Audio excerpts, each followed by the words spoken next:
Muy buenas tardes a todos. Muchas gracias por la invitación al comité organizador. Y bueno, definitivamente este es un tema que siempre hemos puesto sobre la mesa en las unidades de cuidados intensivos. Eh, yo me desempeño en una unidad de cuidados intensivos en la ciudad de Guadalajara, Jalisco, y hemos desarrollado ahí un grupo de trabajo que de alguna manera hemos tratado siempre de voltear a ver nuestras patologías y bueno, pues hemos estado tratando también de desarrollar cómo podemos hacer para trabajar un poco mejor. Y les quiero compartir, este es mi hospital, es un hospital del Seguro Social, es un hospital que tiene más de 350 camas sensibles, tenemos 11 pisos y nos vanagloriamos de ser un hospital de alta concentración, de segundo nivel de atención. Y bueno, pues la unidad de cuidados intensivos, a pesar de ser un hospital tan grande, es una unidad de 6 camas. Y bueno, pues al tener una unidad de 6 camas, tenemos que trabajar en una forma rápida, oportuna, para el diagnóstico y el tratamiento de las patologías que se ven en este hospital. Este es un hospital de zona y por lo tanto vemos múltiples patologías. Les quiero compartir, les quiero compartir nuestra actualidad cuando hablamos de sepsis abdominal. Definitivamente la sepsis abdominal ha estado junto a las unidades de cuidados intensivos desde hace muchos años. Probablemente es una de las patologías que desarrolló,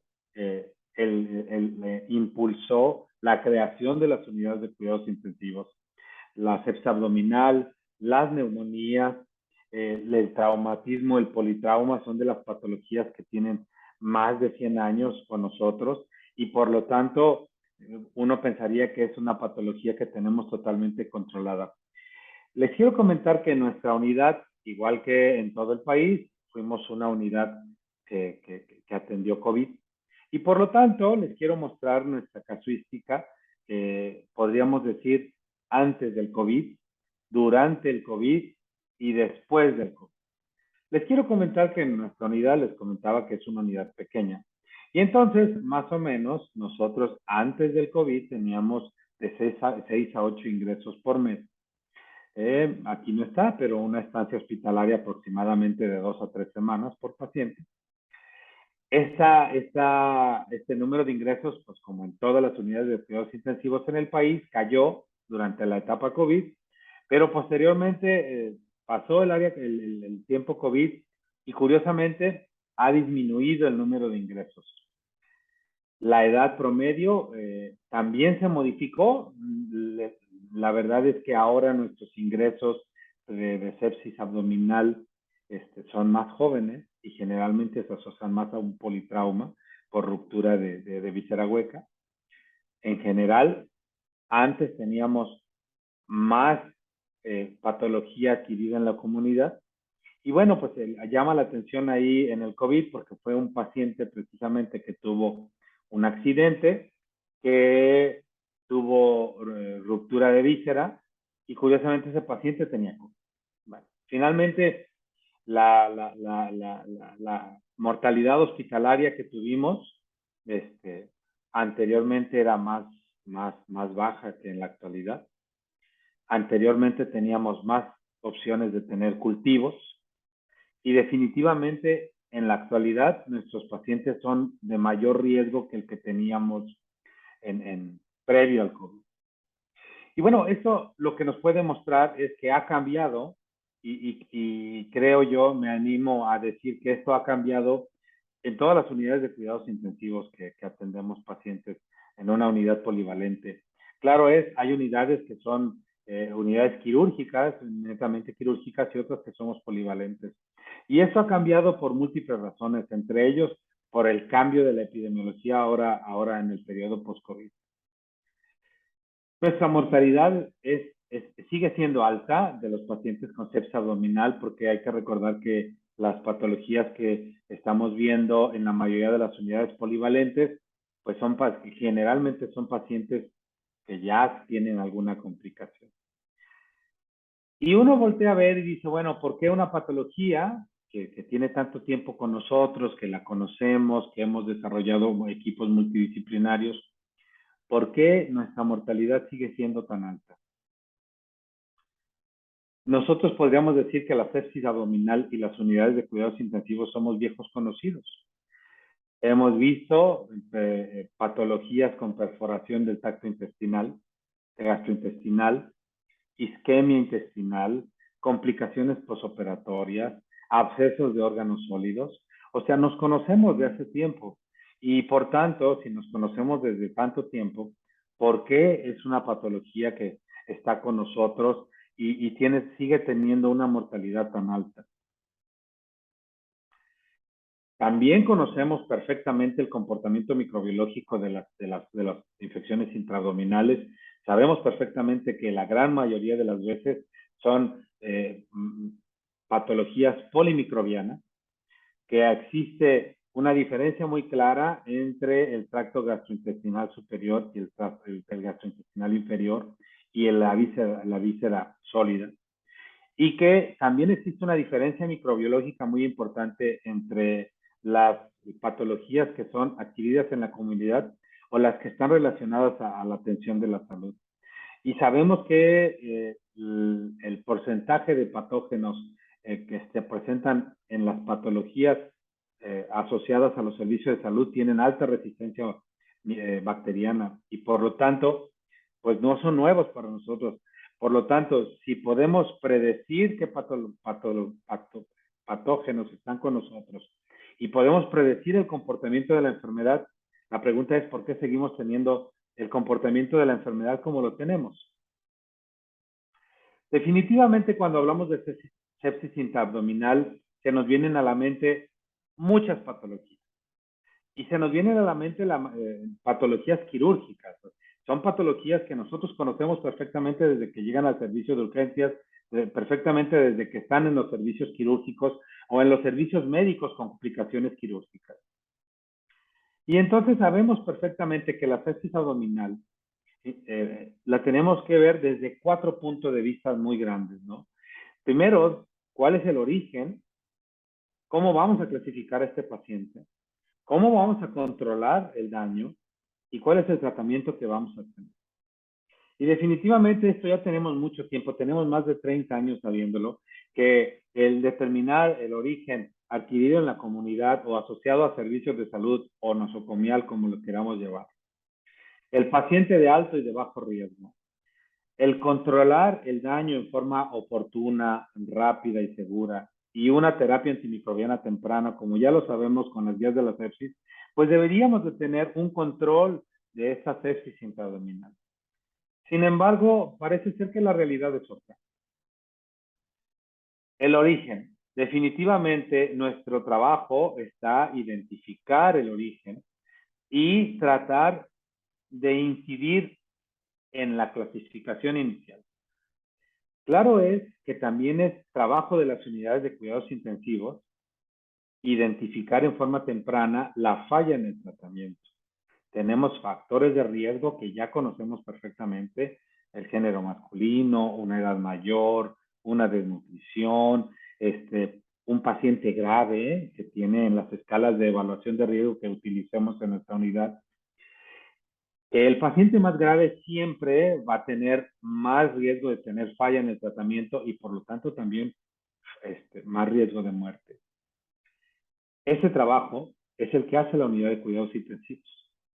Entonces, es el trabajo que hace el médico que atiende al enfermo grave, inclusive fuera de la unidad de cuidados intensivos. Entonces, este trabajo de la clasificación debemos de tener cuenta que siempre debemos de vigilar que lo hagamos en una forma oportuna y temprana para identificar esos pacientes que sabemos que se nos pueden poner más graves. Pero el control de daño es un trabajo multidisciplinario. Para todos nosotros es conocido el comentario que dicen, bueno, que primero lo operen y luego lo atendemos. Definitivamente, tal vez, esa forma que teníamos de pensar ya no es la más apropiada. Porque primero, tenemos que identificar el paciente en riesgo, pero segundo, como podemos ver, el control de daño requiere un soporte inicial. El paciente que se encuentra grave en la unidad de cuidados intensivos o fuera de la unidad de cuidados intensivos, pero que tiene gravedad, es un paciente que requiere un soporte inicial previo a la etapa número 1, que es la intervención quirúrgica inicial, que el equipo quirúrgico desarrollará de acuerdo a la evaluación que hagan. Pero en la siguiente etapa, después de esa intervención quirúrgica, volvemos a hacer la parte médica, el grupo multidisciplinario, el soporte subsecuente. Claro es que el equipo quirúrgico pondrá en la mesa el número de reintervenciones y la forma que lo va a hacer, si lo va a hacer programada o lo va a hacer de acuerdo al comportamiento de la enfermedad, y que será el que planeará cómo será la última etapa. Pero definitivamente el control de daño no es única y exclusivamente de la parte quirúrgica, sino que es multidisciplinario. Porque como todos sabemos, y esto ya lo sabemos en los últimos 5 o 7 años, bueno, más, de hecho, en los últimos 10 años, sabemos perfectamente que las actividades que realizábamos anteriormente para el control de la sepsis, como es el empleo de los líquidos, los vasopresores, el tipo de vasopresor, el tipo de líquido, la terapia antimicrobiana ha cambiado. Ahora sabemos que el riesgo de la sobrecarga de líquidos va a tener una influencia directa sobre el pronóstico de la enfermedad en la sepsis y claro es, también es en la sepsis abdominal, porque tiene mucho que ver con el comportamiento nutricional, con el comportamiento intestinal, con el comportamiento vascular, con el comportamiento de translocación bacteriana de los pacientes. Por lo tanto, debemos de incidir en la terapia hídrica desde un inicio del paciente. Debemos de incidir en el soporte vasopresor del paciente, en el soporte de intercambio de gases del paciente. Y eso lo tenemos que realizar desde un inicio, desde la identificación del paciente, desde el paciente de riesgo, que tiene una potencial patología intraabdominal. Claro es, siempre hemos puesto en la mesa que la terapia antimicrobiana empírica es un papel importante en cualquier evento de sepsis. Llámese un sepsis pulmonar, llámese sepsis sistémica, llámese sepsis urinaria. O sea, sabemos perfectamente que la terapia antimicrobiana empírica temprana es un parteaguas en el tratamiento de la sepsis. Y claro es que un paciente que está grave no debe esperar.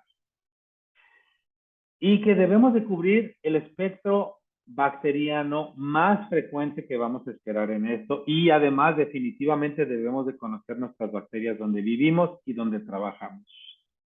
Claro es que la terapia empírica también se definirá de acuerdo a si es adquirida en la comunidad o adquirida en un servicio de salud, en los servicios de atención de salud. Y bueno, nunca debemos de retrasar la terapia antimicrobiana. Anteriormente teníamos la idea de que debíamos de tomar primero los cultivos y hasta que no hubiera un cultivo se inicia la terapia antimicrobiana, pero resulta que hay unidades de cuidados de atención en salud, ya sea en urgencias, en servicio hospitalario o en cuidados intensivos, que no son tercer nivel, como es mi hospital, que no tenemos disponibilidad de servicio microbiológico las 24 horas y entonces retrasábamos el tratamiento antimicrobiano hasta no tener los cultivos. Ahora sabemos que no debe de ser así.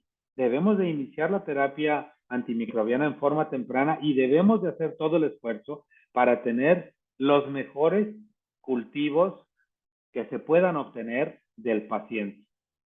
Entonces, definitivamente esto nos obliga a las unidades de cuidados intensivos o a los grupos de atención de pacientes graves a desarrollar las estrategias más adecuadas para que podamos tener un tratamiento antimicrobiano empírico adecuado y además una evaluación microbiológica adecuada.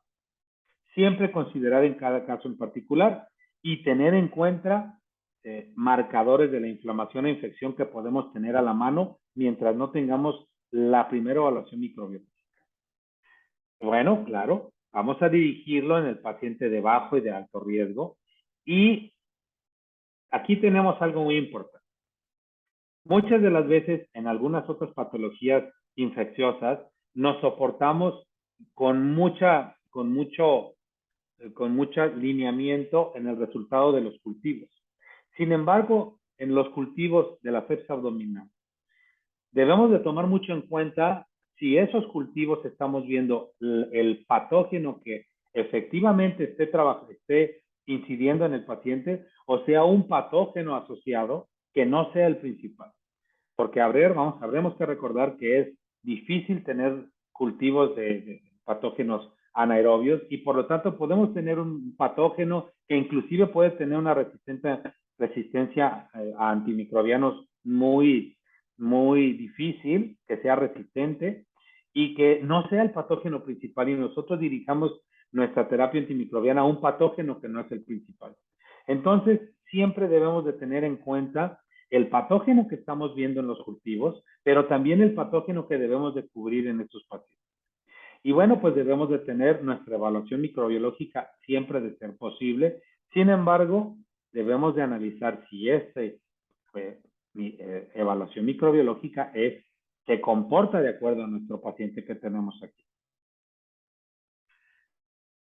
El equipo médico siempre debe de estar con los ojos abiertos ante la existencia de fallas de tratamiento. Y una cosa es falla en la terapia antimicrobiana, otra es falla en el control del sitio de infección o falla en la estratificación del paciente. Y definitivamente la unidad de cuidados intensivos debe de tener sus mayores esfuerzos en evitar la falla en la estratificación del paciente y falla en la terapia antimicrobiana. Siempre debemos de buscar otras patologías que puedan ser la causa de la falla y que no tengamos un tratamiento supra o subóptimo en la terapia antimicrobiana.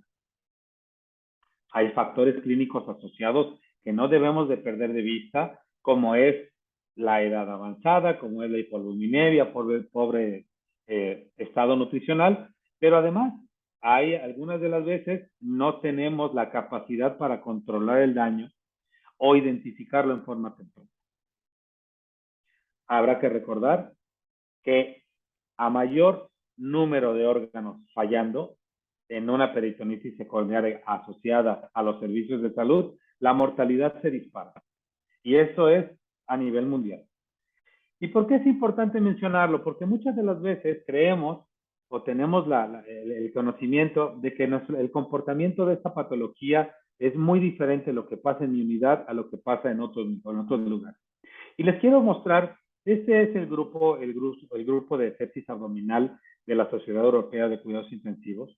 Hizo un trabajo excelente, muy amplio, en el 2016, en los cuales hicieron este estudio epidemiológico, ¿no? Multicéntrico, 26 países, donde incluyeron varios países de Latinoamérica, de Europa, de Asia, de Norteamérica. Y bueno, pues definitivamente se hizo una evaluación de todo el patrón epidemiológico de la enfermedad. ¿Y qué podemos decir de esto? Uno, que trataron de observar diferentes parámetros que a veces consideramos que son únicos en nuestras unidades de cuidados intensivos.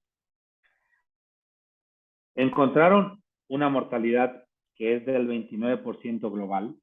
Sin embargo, cuando se analizaron los pacientes con choque séptico, que generalmente son los que vemos en las unidades de cuidados intensivos, la mortalidad se modificó. Y esto es muy importante porque ahora podemos ver que esa mortalidad que nosotros vemos en nuestras unidades de cuidados intensivos son similares en todo el mundo. Y esto tiene que ver con varios factores. Por ejemplo, el desempeño de la enfermedad, que sea una enfermedad complicada o no complicada, que sea fulminante. Segundo, el espectro antimicrobiano. Finalmente, en este estudio epidemiológico, pudimos observar que tener los cultivos y crecimiento bacteriano no significaba que íbamos a tener un control microbiológico exacto. Asimismo, se observó la importancia de control del origen del daño, porque definitivamente podemos tener múltiples orígenes y que puede hacer heterogénea la enfermedad. No es lo mismo la perforación del tracto gastrointestinal que la lesión del órgano blanco, que la patología que se originó en otro lugar y termina en la patología intraabdominal. Eso originó este segundo estudio del mismo grupo que se acaba de publicar recientemente en el Intensive Care Medicine, donde observaron unas variables muy importantes. Primero, normalmente tenemos en la cabeza que mientras más pronto sea el tratamiento quirúrgico de control del daño, la mortalidad se va a incidir mayor. ¿Qué quiere decir? El típico comentario, primero lo operan y luego lo meto a la terapia. Entonces, ellos observaron un comportamiento, en la primera evaluación epidemiológica, un comportamiento de la mortalidad y dividieron al paciente que se controla el daño en forma emergente, que son en los primeros 48 horas, en forma urgente, que es de los primeros 2 días a los 7 días, y en forma tardía, que es después de los primeros 7 días. El control del sitio de daño, el control del sitio de la infección, y observaron que efectivamente la mortalidad era diferente en los 3 grupos, pero curiosamente, la mortalidad en el grupo emergente y en el grupo tardío era mayor que en la mortalidad que se observó en el grupo de los 6 a 7 días. Entonces, cuando desarrollaron eso, cuando observaron ese comportamiento, también observaron que si el control del sitio del daño se hacía en los primeros 7 días, ya fuera una intervención emergente, una intervención urgente o una intervención tardía, la mortalidad se comportaba diferente. Entonces, curiosamente, la mortalidad en el control del sitio de daño en los primeros 7 días, en una intervención que no era rápida, sino que podía tardar 48 horas o un poco más, la mortalidad era totalmente diferente. Y esto nos debe de abrir los ojos a pensar que muchas de las veces tenemos mucha prisa en controlar el daño y entonces no podemos controlar la patología y creemos que hicimos mal las cosas. Nos dimos cuenta, este estudio epidemiológico nos abre los ojos a uno, buscar los predictores de mal pronóstico, un inadecuado control de la causa de origen y dirigir nuestros esfuerzos a ese control. Y que la resistencia antimicrobiana probablemente no sea la diferencia entre la mortalidad de esos pacientes. Por lo tanto, el control del sitio de la infección y la intervención en los primeros días debe de ser nuestro principal objetivo en el tratamiento de estos pacientes. Quiero concluir que nuestro trabajo en las unidades de cuidados intensivos debe de ser interdisciplinario y que nuestro trabajo empieza desde la identificación del paciente hasta el inicio del control de daño. Debemos de conocer el comportamiento del local de la enfermedad para reducir la mortalidad y las secuelas de esta patología. Por lo tanto, el intensivista, el médico de los enfermos graves, dentro y fuera de la unidad de cuidados intensivos, debe incidir en la patología, tal vez lejano a los antimicrobianos, tal vez lejano a las intervenciones de vasopresores, sino en grupo conjunto para proporcionar al equipo quirúrgico una certeza en el control del daño. Le agradezco a todos ustedes su participación. Me encuentro a su disposición. Muchas gracias.